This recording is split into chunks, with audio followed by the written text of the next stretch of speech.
Hello everyone, and today I'll show you how to enable a microphone voice input on the Samsung Galaxy A55 5G.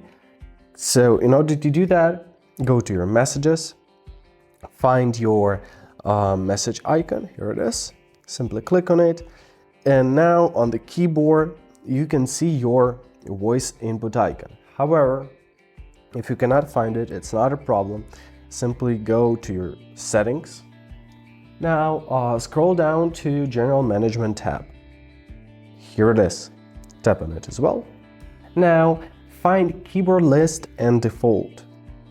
Here it is. Tap on it as well. And here you can enable your voice typing function. So as we see, it's already enabled here. So I'll leave it as it is. If it's not, simply press on the switch. It will be turned on. Okay, now let's go back to Samsung keyboard settings, just like this. Tap here. Now scroll down until you see your voice input tab. Here it is. Tap on it as well, and here you can choose from 3 variants. However, I'll choose a Samsung voice input. Now let's return to the messages application, and now we can see our voice input is enabled. Simply tap on the icon, speak, and your text will appear.